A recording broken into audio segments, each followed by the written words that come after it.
महाराष्ट्राचा अभिमान रोहित राऊत. रोहित राऊत ठरला देशाचा पहिला I pop star. Rohit Shyam Raut. 6 अविस्मरणीय आठवडे. तब्बल 85 ओरिजिनल ट्रॅक्स नंतर देशभरात नव्या स्वतंत्र पॉप आवाजांची लाट आणणाऱ्या ॲमेझॉन MX प्लेअरवरील आय पॉप स्टारच्या पहिल्या सीझनची सांगता झाली. भारतातील म्युझिक रियालिटी शोजमध्ये नवा मापदंड प्रस्थापित करणाऱ्या या शोची सांगता एका दिमाखदार अंतिम फेरीसह करण्यात आली. प्रेक्षकांचा अभूतपूर्व प्रतिसाद, सोशल मीडियावर गाजणारी नवी गाणी आणि एका रात्रीत स्टार बनणारे आर्टिस्ट यांच्यासह झालेल्या या अंतिम फेरीत अस्सल कला आणि भारतीय पॉप संगीताचा पुनर्जन्म साजरा करण्यात आला. अंतिम फेरीची सुरुवात स्पर्धकांनी स्टेजवर जबरदस्त परफॉर्मन्स सादर करत झाली. प्रत्येकाच्या आवाजातून भारताच्या या सर्वात मोठ्या स्टेजवर त्यांचा प्रवास उलगडला. चरण पथानिया याने कॉन्सर्ट स्टाईलमध्ये आपला परफॉर्मन्स सादर करत अंतिम फेरीची दमदार सुरुवात केली.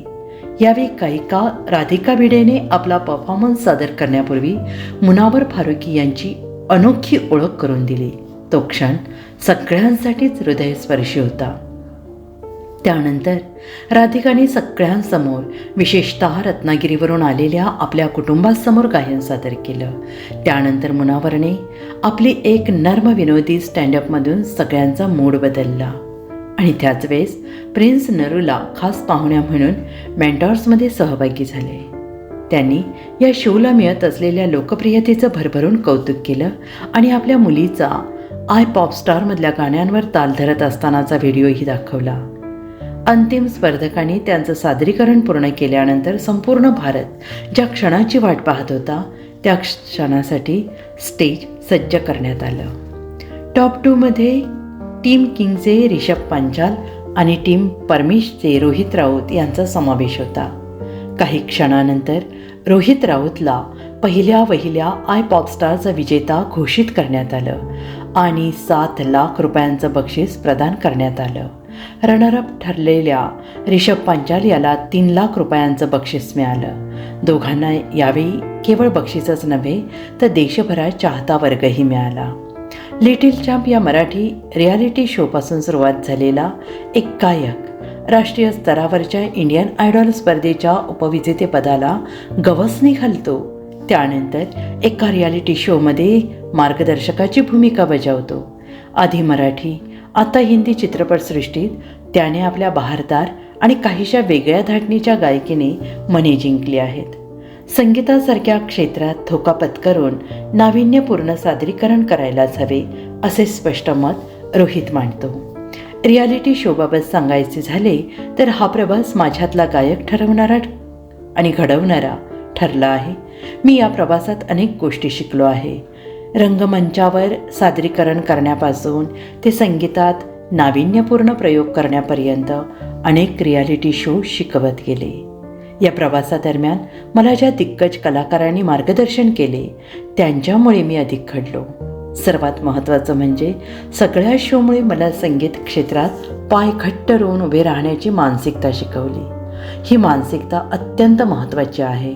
आपण कसे सादरीकरण करतो, काय करतो हे महत्त्वाचंच आहे. या सगळ्या गोष्टी मला प्रवासातच शिकता आल्या.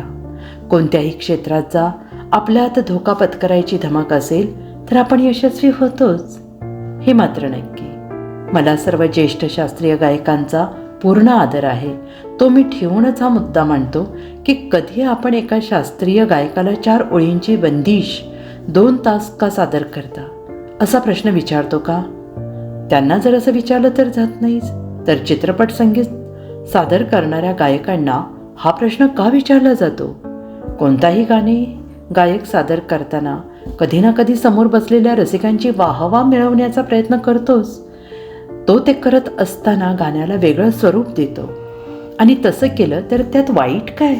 आम्ही मूळ गाणंच ऐकणार असे म्हणणारे लोक फार कमी आहेत. त्यांच्यासाठी हजारो रसिकांना डावलणं मला पटत नाही. सगळ्याच गाण्यात बदल करणंही मला आवडत नाही. पण जिथे शक्य आहे आणि जे लोकांना रुचेल असे बदल करायला काहीच हरकत नाही. तुम्ही कितीही मोठ्या हॉटेलमध्ये जा, तिथले वेगवेगळे पदार्थ चाखा, पण घरात मिळणाऱ्या वरण भाताची चव त्याला येईल का? मराठीची संगीत सृष्टीने मला घडवलंय. मी मराठी संगीत सृष्टीचे ऋण कधीच विसरणार नाही. आणि माझ्यासाठी संगीत महत्त्वाचंच आहे, भाषा नाही. मराठी, हिंदी, सिंधी, तामिळ, बंगाली अशा कुठल्याही भाषेतील चांगले संगीत गायला मला आवडेल आणि मी ते करणार आहेच. संगीतासाठी भाषेची बंधने कधीच नसावीत. जगात ती एकमेव अशी गोष्ट आहे जी भाषेशिवाय गोड लागते. त्यामुळे संगीताला मी कोणत्याही भाषेच्या चौकटीत मोडणार नाही, हे नक्की.